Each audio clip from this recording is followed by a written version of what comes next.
refuse to go to the moon in this decade and do the other things, not because they are easy, but because they are hard. Mr. B, XRP here, and welcome back. Boy, I've got a really good one for you here.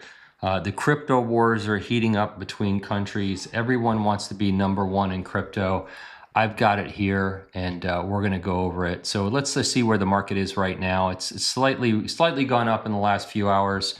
Let's take a look. So we've got, let's do a refresh. And Bitcoin's at 107,926, Ethereum's at 3,725, Tether's holding comfortably at $1, and XRP's at $2.42. So we're edging up slightly. Michael Saylor came out and said that Strategy is planning on buying 397 Bitcoin worth $43 million. So he's going to continue to build his Bitcoin treasury. And in case you didn't know, there is a Bitcoin treasury website. It's called bitcointreasuries.net, and you can look at all the companies that hold Bitcoin. And there's some really big Trump. You got Trump Media here, Galaxy Digital, GameStop. I know that Tesla's in here somewhere. Here you go, Tesla right there, Coinbase. If you're interested, take a look. I would love to see someone build one of these out for people that are holding XRP. That would be really interesting. I know the list wouldn't be that long right now, but it's about to get a whole lot longer. Gemini came out with next week, and they did this yesterday. Next week's, this is not good grammar. Next week's possessive looking real XRP coded. And it doesn't make sense. I don't know what they're talking about. So there's something going on with Gemini and XRP. And they, in the past, they were never XRP friendly at all.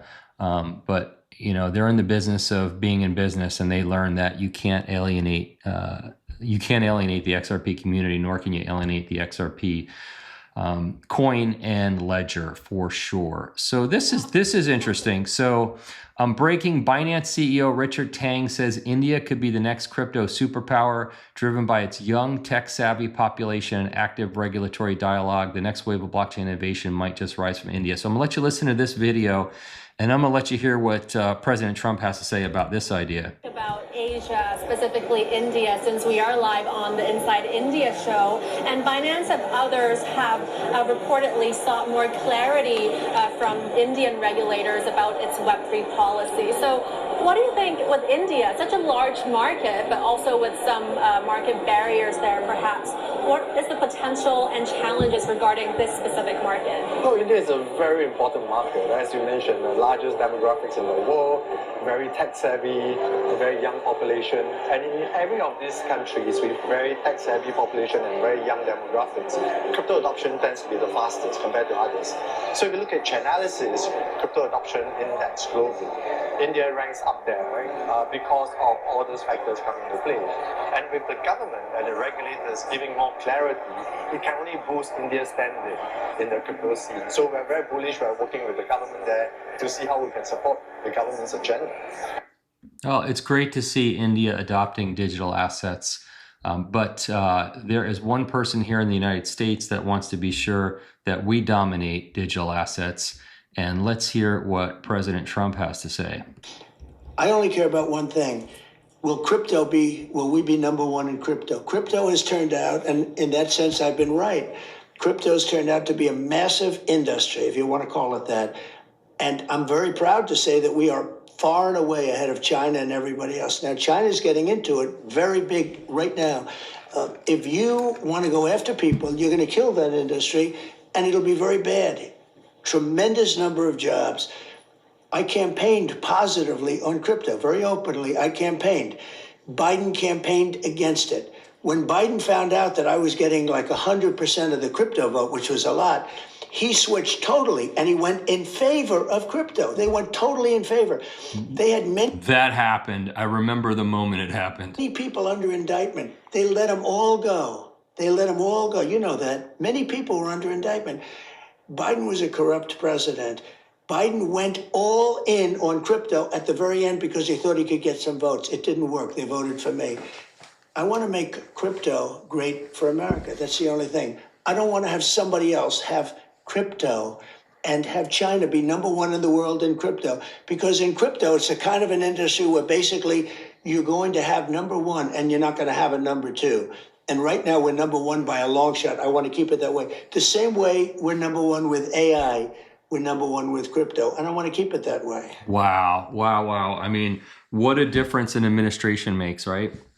Under the last administration, we had the Gary Gensler onslaught of, of clarity by enforcement, which was a disaster. And now we have President Trump coming out and saying we're going to be number one in crypto, which is really, really fantastic. And it just shows us that the government is going to have some really great uses for digital assets. This is an interesting video. I'm going to play it. It came from Coin Bureau, and it says that the game of buying a house to get rich is over. So let's listen to this, because I want to talk a little bit about this. I've said this, is I think the game of like, hey, buy a house because buy a house to get rich. I think it's over. I think that's over. Buy a house because you like it. It's in a good school system. It's a place to raise a family. It's safe. It's whatever. You like the location, but I don't, particularly when we overlay, sort of the demonetization of housing of that Bitcoin is doing, right? Which is younger generation. I've been advocating to my sons. They all own some Bitcoin. Been advocating it for 5 years. Buy some Bitcoin, buy some Bitcoin, buy some Bitcoin. That Coinbase ad that was on TV, it was a 30-second ad during an NBA game back in May. It was mind-boggling. Same house that was 1,000 Bitcoin in 2016 was 10 Bitcoin in 2020, and now it's 2 Bitcoin. And that house is going to 1 Bitcoin in the next 5 years. And 5 years after that, it's going to be half a Bitcoin. And 5 years after that, it's going to be a tenth of a Bitcoin.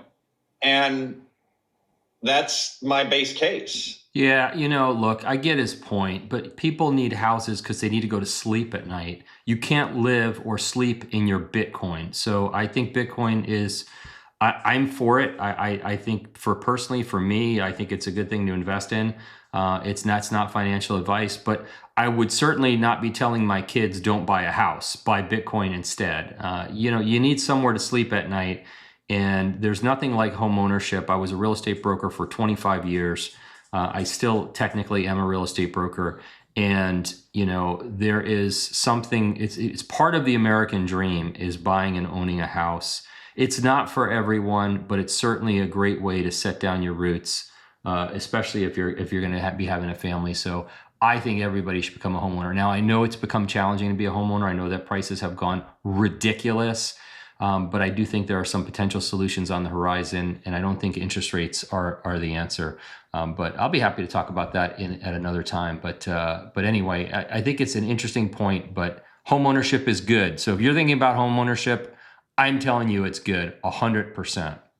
Okay, huge. U.S. senators are racing to finalize the crypto bill before Thanksgiving. Oh, please, let's let it happen. Coinbase CEO confirms there's a real chance the law passes before 2025 ends. Well, there's a difference between Thanksgiving and 2025 ending, but okay, we'll take it, but let's get it done. If we could get this clarity done, it will be it'll be like the last cog in the wheel of getting this thing in motion for sure. This was from the IMF, and it's about tokenization. I think tokenization, if you've listened to my videos before, and by the way, if you're new to my channel, please subscribe, hit the like button, please tell your friends. If you're still here, you're my people, okay? Let's face it, you're my people. So tokenization is what I think will be the greatest use case of digital assets in our lifetimes, and meaning in blockchain, so to speak. I love tokenization. I'm going to play this. It's about a 3-minute video, but I think it's worth listening to if you want to learn about the future of blockchain and what it can do.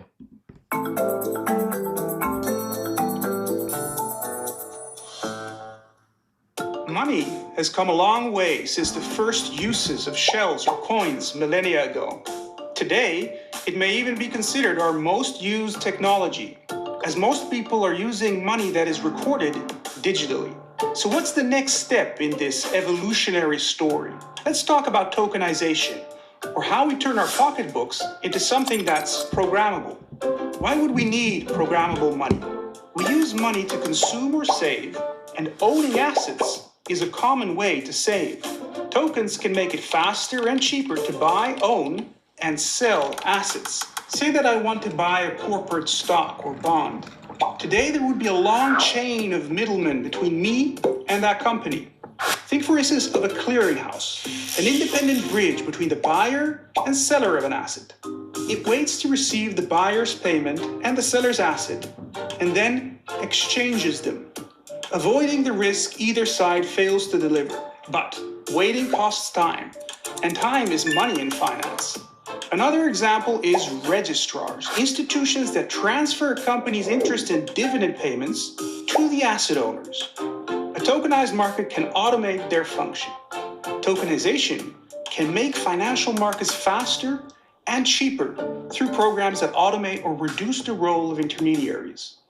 Researchers who've recently studied tokenized markets found significant cost savings. Tokenization's promise is visible in the numbers, but efficiencies from new technologies often come with new risks. Automated trading has already led to sudden market plunges known as flash crashes. With their instantly executed trading, tokenized markets can be more volatile. Also, tokenization allows chains of programs to be written on top of each other. In a crisis, these could interact adversely like falling dominoes. Another risk is that many new markets could emerge, and if their tokens don't speak to each other, known as interoperability, markets could fragment and fail to deliver faster and cheaper trading. That means specific policies may be needed for tokenization to really deliver on its promise while limiting the risks. Indeed, governments have rarely been content to stay on the sidelines during important evolutions of money. So if history is any guide, they may take a more active role in the future of tokenization. Wow, love. That was a great video. I mean, really great video. Interoperability is going to be so huge in tokenization. That's why I think that, it's not going to be on, 20,000 blockchains. It's not going to be 100 blockchains. It's going to be on a few select blockchains that will work, interoperably together. And I know that I have heard talk about Ethereum being one of those blockchains because things are being tokenized on it now. The XRP ledger, the Canton network is also another one, and Solana is being talked about as being one of the chains that there's going to be some tokenization going on. So I'm excited about tokenization. Absolutely love it. This was from Paul Barron talking about Ripple Swell. So Ripple Swell starts November 4th. It's the 4th and the 5th in New York City. And he said power on stage, BlackRock, NASDAQ, BNY Global, Citi, the White House is going to be there. I mean, it is, and he goes on to say, this isn't crypto, people. This is real finance. What BlackRock plus Franklin on stage means, Franklin Templeton, both are filing XRP ETF applications, getting crowded, but they will be significant players. If you don't put EFT applications on stage at the issuer, you don't put ETF applicants on stage at an issuer event unless you're very confident. So we're waiting for those ETFs to go live, and this month we're expecting them to happen. So hopefully that's going to happen any day now. Also, hey, check out my private group. It's at MrBXRP.com. All of my videos, YouTube videos, will be forever advertisement free for members of my private group. And also I've got additional content and some fun things that I put in there. So take a look. It's about the cost of a cup of coffee. And that's it, guys. It's gonna be a good day today. It's gonna be a really good day. That's it for this one. I'm not a financial advisor. This video is for entertainment and educational purposes only. Always do your own research. If you haven't subscribed and you're still here, subscribe. You're my people. Let's do it. Always do your own research.